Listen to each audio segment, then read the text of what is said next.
प्रताप सरनाईक यांनी आज एक ऐतिहासिक असा निर्णय जाहीर केलेला आहे. खरं तर अनेक दिवसांपासून आपण बघतोय सगळ्या महाराष्ट्रभरामध्ये ओला, उबेर, रॅपिडो यांच्या बाईक टॅक्सी ज्या आहेत किंवा बाईकच्या थ्रू दिली जाणारी जी सेवा आहे ती राज्यभरामध्ये उपलब्ध आहे. मात्र आज त्यांचा परवाना थेटपणे रद्द करण्यात आलाय. तर दुसरीकडे आणखी एक महत्त्वाचा निर्णय असा की आतापर्यंत रिक्षा चालकांना जो परवाना मिळायचा तो अक्षरशः खिरापतींसारखा वाटला जायचा. इथून पुढे तशा पद्धतीने परवाने वाटता येणार नाहीयेत. त्यामुळे रिक्षा चालकांमध्ये आनंदाचं वातावरण आहे. त्यांना कुठेतरी दिलासा मिळालाय, कारण गेल्या अनेक दिवसांपासून या निर्णयाची मागणी केली जात होती आणि आता हा निर्णय झालेला आहे. त्यामुळे रिक्षा चालकांचं नेमकं म्हणणं काय आहे, त्यांना किती या सगळ्यामधून फायदा होणार आहे, कशा पद्धतीनं दिलासा मिळालाय, या सगळ्यावरती आपण बोलणार आहोत. माझ्याबरोबर बघतोय रिक्षावाला संघटनेचे प्रमुख आहेत केशव क्षीरसागर सर. सर, काय सांगाल, आजचा निर्णय सगळ्यात पहिल्यांदा तर तुमच्याशी रिलेटेड असणारा निर्णय म्हणजे आता इथून पुढे परवाने मिळणार नाहीयेत, तर किती महत्वाचा होता हा निर्णय होणं? हा अत्यंत महत्त्वाचा निर्णय होता. जर का तुम्ही बघितलं तर पुणे शहरात तुम्ही कुठल्याही चौकामध्ये उभे राहा, तुम्हाला तुमच्या आजूबाजूला 5-6 मोकळ्या रिक्षा दिसतील. याचा अर्थ गरजेपेक्षा जास्त रिक्षा आहेत. शहराची ओढ वाढली आहे. ग्रामीण भागातल्या अनेक युवकांना वाटतं की मला काहीतरी कामधंदा मिळावा, पण तो शहरातच मिळावा. त्याच्या खिशामध्ये ₹1 असतो, तो जातो त्याच्या एजन्सीमध्ये पैसे भरतो, तिथं रिक्षा बुक करतो. त्याला लगेच ₹1च्या डाऊन पेमेंटवरती रिक्षा उपलब्ध होते, कारण की रिक्षाचे जे मॅन्युफॅक्चरिंग कंपन्यांचा धंदा होता चांगला मजबूत. कोणाला जाऊन परमिट मिळत होतं. अनेक बाहेरच्या राज्यातून आलेले लोक इकडे येऊन रिक्षाचे परमिट घेत होते आणि त्या रिक्षाचा व्यवसाय करत होते. त्याच्यामुळे एक्झिस्टिंग रिक्षावाले याच्यामध्ये होते, त्या रिक्षावाल्यांना नुकसान तर होतच होतं. पण पुणे शहर आपलं जवळपास तुंबलं होतं. कारण की खटवा समितीने किंवा याच्या पूर्वी ज्या समिती आल्या त्यांनी सांगितलं ते शहराची एक मर्यादा असते. जेवढं पॉप्युलेशन आहे त्याच रेशिओमध्ये त्याच प्रपोर्शन रिक्षा पाहिजे. परंतु ते पॉप्युलेशन खूप चुकलं होतं. खूप मोठ्या रिक्षा आल्या होत्या. त्यामुळं जवळपास 8 वर्षाच्या संघर्षानंतर सरकारने हा निर्णय घेतला. श्रीमंत कंपन्यांची पोटं आता भरणं थोडंसं कमी होईल, कारण की त्यांच्या रिक्षा आता कमी खपतील. पण सामान्य पुणेकरांना श्वास घ्यायला जागा मिळेल आणि दररोज 20-25 रिक्षा रस्त्यावरती नवीन येत होत्या, त्या आता येणार नाहीत. तर हा रिक्षा चालकांसाठी पण आनंदाचा दिवस आहे आणि सामान्य नागरिकांसाठी पण आनंदाचा दिवस आहे. आत्ताच्या घडीला नेमक्या किती रिक्षा पुण्यामध्ये धावतायत ज्या परवाना धारक आहेत आणि ज्यांना या सगळ्यामुळे दिलासा मिळणार आहे आता? पुणे आणि चिंचवड दोन्ही पकडलं तर आता 1,70,000 परवाना चालक या शहरामध्ये आहेत. त्यात स्क्रॅप रिक्षा पकडले तर 2.25 ते 2.5 लाख रिक्षा आता या शहरांमध्ये फिरतायत. त्यामुळे आपण त्यातले प्रामाणिक जे आहेत परवानाधारक रिक्षा जरी पकडले तरी 1,70,000 रिक्षा चालकांच्या ताटातलं अन्न जे प्रत्येक वेळेस त्यात नवीन नवीन लोक शिरत होते ते कमी होईल आणि त्यांच्या पोटात घास जाण्यावर त्यांना अन्न मिळेल. या सगळ्याबरोबर आणखी एक महत्त्वाचा निर्णय म्हणजे बाईक टॅक्सींच्या बाबतचा. त्यावरती नेमकं काय म्हटलेलं आहे परिवहन मंत्र्यांनी आणि त्याचा कशा पद्धतीने फायदा होईल, तोटा होईल किंवा हा निर्णय होणं गरजेचं होतं असं वाटतंय? 2023च्या आमच्या चक्काजाम आंदोलनाने पुण्यातनं बाईक टॅक्सी हाकलून लावली. परंतु राज्यभरामध्ये बाईक टॅक्सी फोफावत होती. इलेक्ट्रिक बाईक टॅक्सीचा जो टेम्पररी त्यांना परवाना दिला होता त्याचा मिसयूज करून मुंबई महानगर असेल, संपूर्ण MMRD रिजन असेल, नागपूर असेल, नाशिक असेल, या भागामध्ये यांनी बेकायदेशीररित्या व्हाईट नंबर प्लेटच्या बाईक टॅक्सी चालू केल्या होत्या, ज्या अत्यंत घातक होत्या, कारण की त्यात अनेकांचे जीव गेले. अनेक महिलांबरोबर चुकीच्या घटना घडल्या, काहींचा विनयभंग झाला, काही लोक आयुष्यभरासाठी अपंग झाले, त्यांना कुठल्याही प्रकारचा इन्शुरन्स मिळाला नाही, कारण की ती सेवाच इलिगल होती आणि त्या माध्यमातून या कंपन्या मोठ्या प्रमाणात प्रॉफिट घेत होत्या.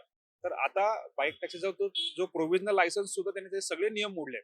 जवळपास 22च्या वरती FIR कंपन्यांवरती झाल्या, पण या मल्टीबिलियन कंपन्यांना वाटतं नेटवर्क असणाऱ्या की आपण कोणालाही वाकवू शकतो, कोणाला विकत घेऊ शकतो. त्या जोरावरती त्यांनी एवढ्या FIR होऊन पण ते बंद करत नव्हते इलिगल त्यांचा जो व्हाईट नंबर प्लेटचा बाईक टॅक्सीचा बिझनेस आहे. या गोष्टीमुळे आम्ही अनेक वेळा आंदोलन केली आणि सरकारने आता मान्य केलं, त्यांचे temporary licence electric bike taxi ते सुद्धा रद्द केलेलं आहे. त्यामुळे येत्या काही दिवसांमध्ये तुम्हाला मुंबई, नागपूर यासारख्या शहरांमध्ये बाईक टॅक्सी दिसणं पूर्णपणे बंद होईल. पण हे टेम्पररी असणार आहे. अर्थात त्यांनी त्यांचे जे काही अटी शर्ती नियम आहेत ते सगळे घालून दिलेले, त्या सगळ्या निकषांमध्ये जर ते बसले, डॉक्युमेंटेशन सगळं पूर्ण केलं तर पुन्हा मिळतील. मग पुन्हा मिळाले तर काही तोटे आहेत का या सगळ्याचे? त्यांची लायकी नाही हे त्यांनी दाखवून दिलं. त्यांना टेम्पररी प्रोव्हिजनल लायसन्स दिलं होतं. त्यात अटी शर्तीमधली सगळ्यात पहिली अट होती, त्यांनी अंडरटेकिंग दिलं होतं, ॲफिडेव्हिट दिलं होतं की आम्ही कुठल्याही प्रकारे बेकायदेशीर व्हाईट नंबर प्लेटच्या गाड्या चालवणार नाही. त्या सगळ्या अटी शर्तीचं त्यांनी उल्लंघन केलं, म्हणून तर त्यांचं प्रोव्हिजनल लायसन्स सुद्धा रद्द केलंय. त्यामुळे भविष्यात त्यांना पुन्हा लायसन्स मिळण्याची शक्यता फार धूसर आहे. आणि जरी मिळाली आणि त्यांनी जर का बेकायदेशीरपणे वागले तर भारतीय संविधानाने आम्हाला जो अधिकार दिला, जो हक्क दिला, त्या अधिकारांचा वापर करून आम्ही हा बेकायदा व्यवसाय बंद पाडणारच. नक्कीच आपण काही रिक्षा चालकांशी सुद्धा बोलणार आहोत. काय सांगाल तुम्ही किती वर्षांपासून रिक्षा चालवताय आणि आत्ताच्या घडीला किती परवाना नसलेल्या रिक्षा किंवा मग कुणालाही परवाना मिळत असल्यामुळे तुमच्या रिक्षाच्या सगळ्या व्यवसायावरती किती परिणाम होत होता या सगळ्या? आता जी खबर आत्ताला सरांनी दिली तिथं आम्ही आनंदाची गोष्ट आहे आमच्यासाठी. परमिट बंद केलेत. आणि दुसरी गोष्ट म्हणजे आमच्या सगळ्यांतर्फे एकच आहे, सरकारला विनंती आहे की जे परमिट सोडलेत, जे जॉबला आहेत, जसे की नवले हॉस्पिटल बघा, कॉर्पोरेशन बघा, सगळे कामं धंद्याला आहेत, 50-50 हजार पगार आहे. त्यांचे परमिट कधी जमा करणार आहे आणि आरटीओ कधी ते त्यांना नोटीस पाठवणार आहे, ही एक दुसरी मागणी आहे. आनंदाची गोष्ट एवढीच आहे आत्ताची, की परमिट बंद झालेत. खूप आनंदाची गोष्ट आहे आमच्यासाठी तरी. पण या सगळ्याचा फटका किती बसत होता दररोज रिक्षा चालवताना? या सगळ्याचा फटका बसत होता की खूप जास्त रिक्षा झाल्या होत्या? धंदाच नव्हता. फटका म्हणजे व्हॅटाचे ₹1 त्याच्यामध्ये होते सगळ्यांना 4 रुपये. आता एवढं आनंदाची गोष्ट आहे, ₹1 कमीत कमी 8 आणे आम्हाला तर भेटन आणि 8 आणे दुसऱ्याला भेटन. फटका एवढा 4 जण ₹1 मध्ये 4 वाटे होते. आता बंद झाल्यामुळं काय होईल, की रिक्षा तर रस्त्यावर नाही. जेवढ्या रिक्षा आता आहेत तेवढ्यामध्ये सगळ्यांनी ₹1 मध्ये वाटून घ्यायचे. जसं यांनी सांगितलं की आता रिक्षा चालकांना इथून पुढे परवाने मिळणार नाहीयेत, मात्र आधी बऱ्याच लोकांनी घेऊन ठेवलेले आहेत परवाने. तर यातल्या काही लोकांचे परवाने रद्द व्हायला हवेत अशी सुद्धा मागणी तुम्ही करताय. नक्कीच या संदर्भात आरटीओने महाराष्ट्र शासनाने एक मध्ये जी आर काढला होता की जे अशी काही निमशासकीय लोक आहेत, जे पगारधारक आहेत, त्या लोकांनी स्वतःहून आपले परमिट जमा करावे असे आरटीओने मला वाटतं 2दा-3दा हे काढले होते. परंतु आतापर्यंत आरटीओने त्याचा कुठलाही निकष दिला नाही किंवा खूप कमी प्रमाणामध्ये हे परवाने जमा झाले आहेत. त्याबाबत कुठलाही निर्णय घेतला नाही. आनंदाची गोष्ट आज खूपच अशी आहे की 2 गोष्टी आहेत. एक म्हणजे बाईक टॅक्सीचा निर्णय व दुसरा म्हणजे ओपन परमिट बंद केला. अनेक वेळा अनेक वर्ष संघर्ष करूनही आदरणीय डॉक्टर केशव सर, टीम बघतोय रिक्षावाला यांनी अनेक आंदोलनं केली की ओपन परमिट बंद करावे म्हणून. परंतु आज त्या लढ्याला आमचं महत्त्वपूर्ण यश लाभलं असं मला तरी वाटतं. अर्थात या सगळ्याच्या नंतर आणखी एक महत्वाचा मुद्दा असा की तुम्हाला दिलासा मिळालेला आहे रिक्षा चालक म्हणून, हे बरोबर आहे. मात्र पुणेकरांची कायमस्वरूपी एक तक्रार राहिली आहे की रिक्षा चालकांना आपण विचारलं इकडे जायचंय तिथे जायचंय तर कायमस्वरूपी नकार हा खूप ठिकाणून मिळतो. म्हणजे अगदी आपण सुरुवातीला 2-3 रिक्षांना विचारलं तर ते नाहीच म्हणत असतात. हे नाही म्हणणारे नेमके रिक्षा चालक किती आहेत आणि त्यांच्यावर कारवाई झाली पाहिजे? त्यांच्यावर कारवाई झालीच पाहिजे. ते प्रॉपर रिक्षावाले नाहीये. जे जॉबला आहेत, ते फक्त काय करतात, संध्याकाळचं फक्त भाजी पोळीसाठी जे आहे, जो खर्च ₹400-500 कमवायचे आणि घरी जायचं. आम्ही प्रॉपर जे आहे सकाळी 7 वाजता घरातून निघलो की संध्याकाळी 9 वाजता घरी जातो. आम्हाला ₹25 भाडंही महत्वाचं आहे आणि ₹250 भाडंही महत्वाचं आहे. आम्ही जो प्रॉपर रिक्षावाला आहे तो व्हाईट शर्ट आणि खाकी पॅन्ट, जो प्रॉपर रिक्षावाला आहे. कस्टमरला बी आमची विनंती आहे की तुम्ही बघा रिक्षा चालक कोण आहे, तो रिक्षा चालक ओळखा.